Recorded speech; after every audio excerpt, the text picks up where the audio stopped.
हमारी कहानी लिखी हुई है। हमारी ज़िंदगी में जो कुछ भी होता है वह एक मकसद के तहत होता है। कब, किससे, कहाँ, कितना, क्यों मिलना है, शायद ये तय है। और किससे कितने लंबे अरसे तक मिलकर रह जाना है, शायद ये भी तय है। कहानी में कहाँ, कैसे, कब, क्या मोड़ आएंगे, शायद ये भी तय है।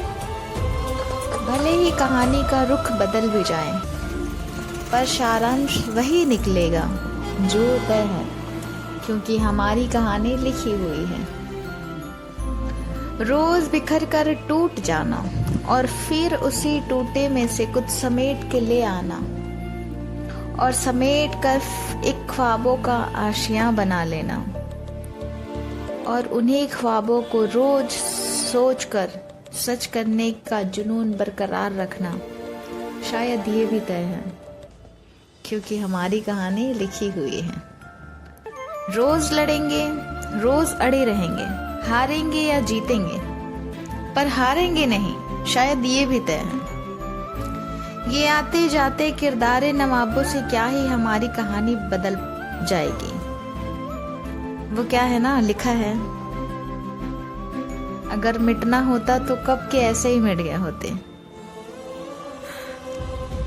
भले ही कहानी का रुख बदल भी जाए, तो भी सारांश वही निकलेगा जो तय है, क्योंकि हमारी कहानी लिखी हुई है।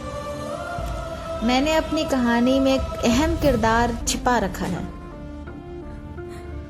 मैंने अपनी कहानी में एक अहम सा किरदार का जिक्र छिपा रखा है। वो जो आंख लगाए बैठे रहता है, जिनके वजूद से हमारा वजूद बरकरार और जिंदा है।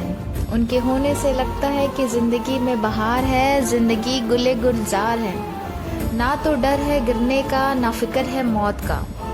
होते रहेंगे तमाम किस्से जिंदगी भर, होते रहेंगे तमाम किस्से जिंदगी भर।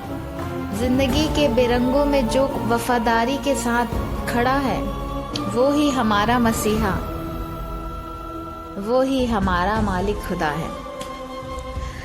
भले ही कहानी का रुख बदल भी जाए, तो भी सारांश वही निकलेगा जो तय है, क्योंकि हमारी कहानी लिखी हुई है। हमारी कहानी में किरदार हमसे अच्छा कौन ही निभा पाएगा, इसीलिए इसके लिए हमेशा हमें ही चुना जाएगा। मुझे ज्ञात है ये जिंदगी एक आगाज़े जंग है, एक जंगे मैदान में बस तुम अपने ईमान में वफादार रहना। बाकी सारी दोहरी किरदार शक्लें खुद ब खुद सामने से हटाई जाएंगी। भले ही कहानी का रुख बदल भी जाए, तो भी सारांश वही निकलेगा जो तय है। हमारी कहानी लिखी हुई है, और गिरने के बाद उठने का पन्ना भी हमारे ही किताबों में छिपा है, और जीत का आखिरी पन्ना भी हमारे ही पास है। हर रुकावट भी बस एक ही रास्ता बता रही है, डर नहीं, गिरकर उठने की आदत सिखा रही है। और जो रोशनी है वही मेरी निशान ना होने की वजह बन गई है। हमारी कहानी लिखी हुई है। कभी लड़ते रहेंगे अपने लिए, कभी अपनों के लिए। फैसला यही है कि अंत भी हम ही करेंगे। हर नकारे के बाद, हर हार के बाद बढ़ते रहेंगे। मिटना होता तो यूं ही कब के मिट गए होते, यूं हम आगे धुरे पर खड़े ना मिले होते। कहानी का रुख बदल भी जाए, सारांश वही निकलेगा जो तय है, क्योंकि हमारी कहानी लिखी हुई है। हमारी कहानी लिखी हुई है। Thank you.